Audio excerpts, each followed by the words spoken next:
నార్కల్ జిల్లా కేంద్రంలోని అంబేద్కర్ చౌరస్తా నందు కాంగ్రెస్ నేతల మీద కేంద్ర ప్రభుత్వం కక్ష సాధింపు చర్యలు చేపడుతుందని నిరసనగా కాంగ్రెస్ పార్టీ ఆధ్వర్యంలో మహాధర్నా కార్యక్రమం నిర్వహించుకోవడం జరిగింది.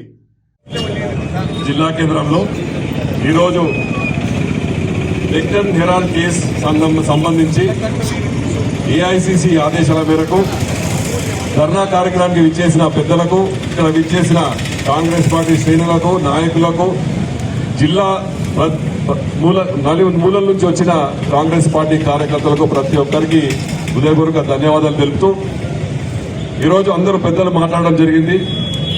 ఈ హెరాల్డ్, డెక్కన్ హెరాల్డ్ అనే పేపర్ ఇప్పుడే అన్న చెప్పినట్టు ఎప్పుడో 1935లో మొదలుపెట్టడం జరిగింది. అది కాంగ్రెస్ పార్టీ స్వతంత్రం కోసం పోరాడుతూ ఆ రోజు ఆ పేపర్ మొదలుపెట్టడం జరిగింది. భారతదేశ నలుమూలల్లో మనము ఎలా అయితే స్వతంత్రం కోసం కొట్లాడుతున్నామో, ఏం చేస్తున్నామో, మన భారతీయులు ఏం చేస్తున్నామో దానికోసము ఆ రోజు మొదలుపెట్టడం జరిగింది ఈ పేపర్. అది కేవలం స్వతంత్రం వచ్చిన తర్వాత కాంగ్రెస్ పార్టీ సంబంధించిన పేపర్ అది. దాన్ని ఈరోజు మోడీ కానీ, అమిత్ షా కానీ వీళ్ళందరూ కూడా ఒక కుట్రతో వీళ్ళను, సోనియా గాంధీని లేకపోతే రాహుల్ గాంధీ గారిని డీఫేమ్ చేయడానికి ఒక కేసులా తీసుకొచ్చి ఆ కోర్టు కూడా ఆ కేసును కొట్టేయడం జరిగింది. మన అందరికీ తెలుసు. కానీ ఈరోజు ఆ కోర్టు కొట్టేసిన తర్వాత కూడా ఎప్పుడు నియంత్రణలాగా ఎప్పుడు మేమే భారతదేశాన్ని పాలించాలి, మేము ఒక రాజులం లాగా ఒక ఫీల్ అవుతూ ఈరోజు మోడీ గారు ఈ కేసును దాన్ని మనీ లాండరింగ్ పెట్టిండు. ఆ మనీ లాండరింగ్ లో కూడా ఏం దొరకలేదు. కాబట్టి ఇటువంటి నియంత్రణ మనం ఎంత తొందరగా మనము తొలగించుకుంటే అంత బాగుంటుంది.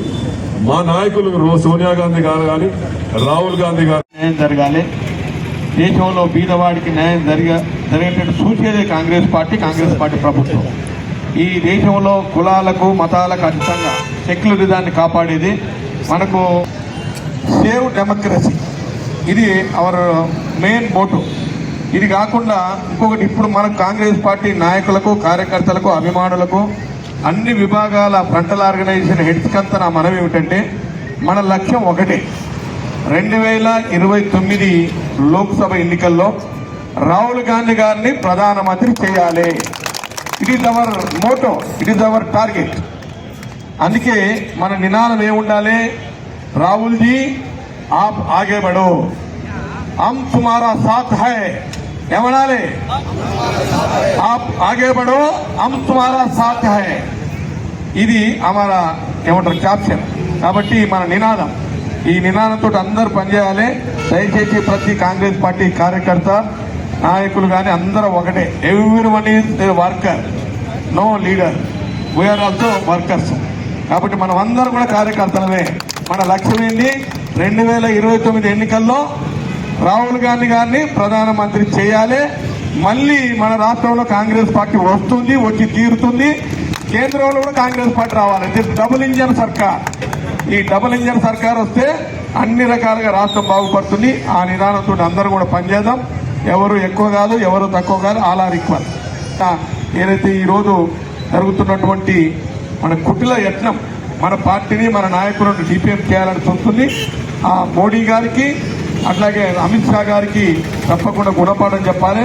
మనమందరం కూడా వాడలో, విలేజ్లో కానీ, మండల్లో కానీ, డిస్టిక్లో కానీ, అదేవిధంగా స్టేట్ లెవెల్లో కానీ పెద్ద మొత్తంలో కార్యక్రమాన్ని తీసుకొని ఒత్తిడి తీసుకొచ్చి ఏదైతే హైకోర్టు ఆఫ్ ఢిల్లీ ఏదైతే ఇచ్చిందో దానికి కట్టుబడి ఉండాలి. మళ్ళీ మోడీ, అమిత్ షా ఏమైనా చేస్తే ఖబర్దార్ బిడ్డ, చూస్తూ ఊరుకోం. మేము దేనికైనా సిద్ధమే. మేమందరం కూడా కాంగ్రెస్ పార్టీ సైనికులకు, మా నాయకులకు ఏమి జరిగినా మేము చూస్తూ ఊరుకోం.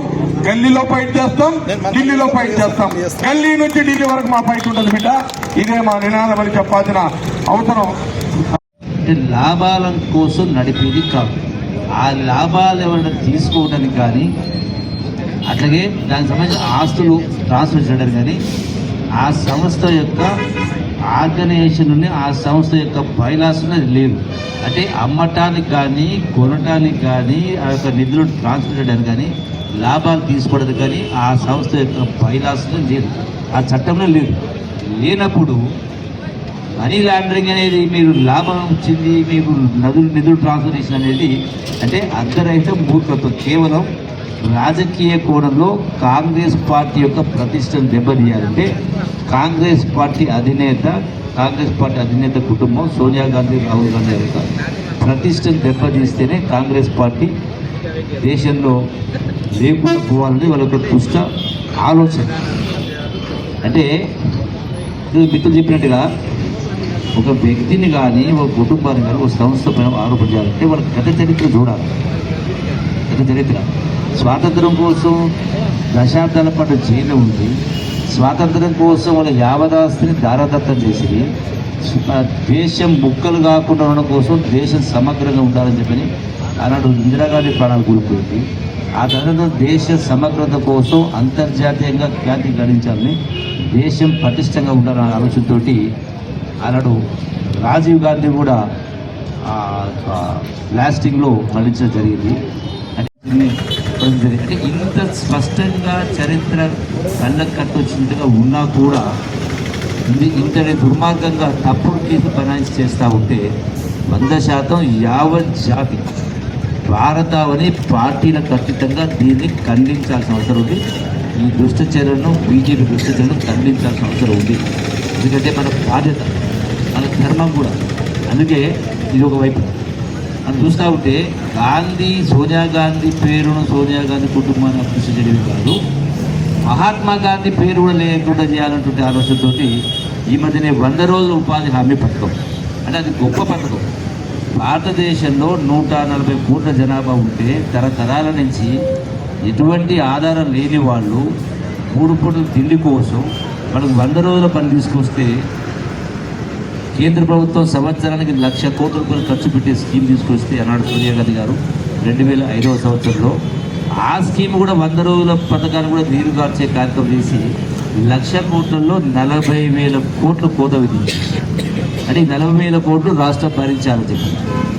అట్లాగే దాని యొక్క పూర్తిగా పన్నుల మంజూరు కానీ ఇతరత్ర కానీ రాష్ట్రాలకు ఉండింది, రాష్ట్ర డిఆర్డిఓ డిపార్ట్మెంట్ కూడా ఉంది. ఆ అధికారాన్ని తీసేసి అలా కేంద్ర ప్రభుత్వం గుత్తాధిపత్రులు పెట్టుకుంటాం. అంటే మొత్తంగా అసలు ఆ స్కీమ్నే ఎత్తేయాలి, ఆ స్కీమ్ని 100 రోజుల ఉపాధి పథకాన్నే ఎత్తేయాలన్నట్టు ఆలోచనతోటి దానికి మహాత్మా గాంధీ పేరు ఉంది.